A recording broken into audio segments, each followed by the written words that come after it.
Just this week, we learned that the day before the January 6th insurrection, a man who was radicalized by Trump's lies was given a private tour of the Capitol by Georgia Republican Congressman Barry Loudermilk. This video of that tour, released by the committee, appears to show the man taking photos of tunnels, hallways, and staircases within the Capitol complex, as well as a number of congressional offices.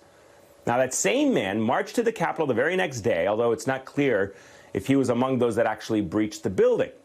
But in another video released by the committee, he threatens Democratic lawmakers. We're coming in like white on rice for Pelosi, Nadler, Schumer, even you, AOC. We're coming to take you out. We'll pull you out by your hairs. How about that, Pelosi? We're coming to take you out. Now, that man has not yet been identified, but reports indicate that the January 6th committee has interviewed him. Congressman Loudermilk, meanwhile, has not agreed to the committee's request for an interview. But with everything that we know at this point, we have to know whether Loudermilk either knowingly or unknowingly assisted the radicalized mob in gathering intelligence before the next day's bloodshed, which we all witnessed. Joining me now is Democratic Congressman Krishnamoorthi of Illinois. He is a member of the House Intelligence Committee. Congressman, it's great to see you again. Thanks for coming back on the show. Let me start where we just ended. Your reaction to one of your colleagues, Congressman Loudermilk, possibly assisting, whether knowingly or unknowingly, one of the rioters the day before the riot. You know, I'm very disturbed by what happened. You know, I remember January 5th very well because the hallways were relatively clear.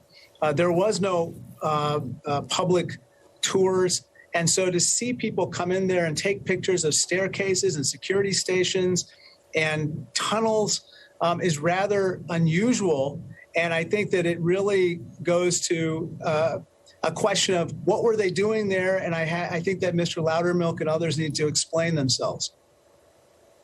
Yeah, I was going to say, I've been to the Capitol, and I never took pictures of any of the tunnels or the staircases in and around the building. It's not the first thing I'd be taking pictures of if I was going to visit this landmark site. Let's talk about this fourth hearing, this upcoming one, Congressman. How important will it be to hear from these Georgia officials? What would you want to hear from them directly about? I think it's going to be incredibly important. We're going to probably learn more information, just as we have throughout these hearings. Secondly, we're going to be hearing from a Republican. I think that's very important because we have a Republican state official who is not some kind of liberal Democrat casting aspersions on Donald Trump or anyone else in the Trump administration. And then the third and probably the most important aspect of Mr.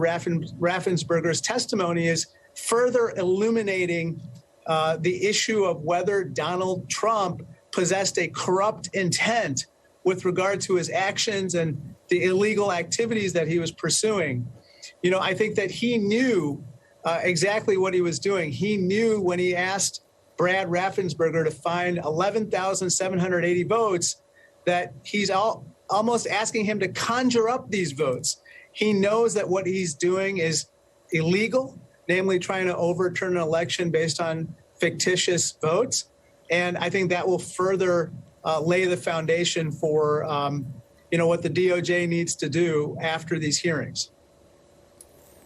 Let me ask you about these two men for a moment, Brad Raffensperger and Gabriel Sterling. They stood up to Trump's pressure campaign. They obviously received a lot of praise for that. But despite acknowledging that there was no fraud in the 2020 election, both men still supported voter restrictions and suppression, basically, in their state. You think we should let them off the hook for that? I mean, how do you explain it in the broader context of the Republican Party that even in these moments where somebody like Mike Pence stood up to the president on January the 6th, the rest of the time he has been basically burying his head in the sand and going along with, before the January 6th insurrection, the big lie, and since then, everything else about January 6th?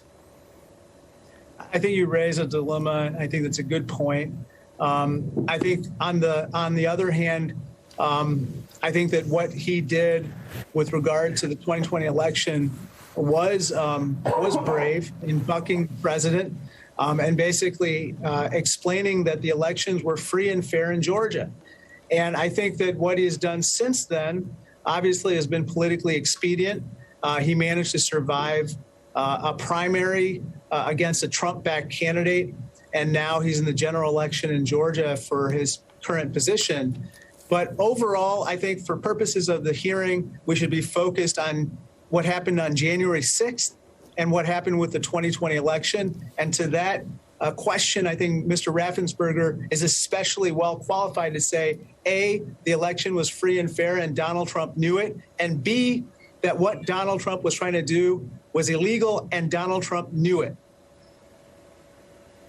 I got one last question for you, Congressman. At the center of these hearings, and it's something we focus a lot about on the show is radicalization and how he radicalized the mob, Trump that is, on January 6th and even before it. What do you think of Trump's talk just last week or just the other day, I believe, about the possibility of pardoning the people who he radicalized to storm the Capitol on January the 6th? I think that points to what are the choices coming up in the upcoming elections. Do we want to have people who believe that the January 6th rioters were engaging in what the RNC, the Republican National Committee, calls legitimate political discourse?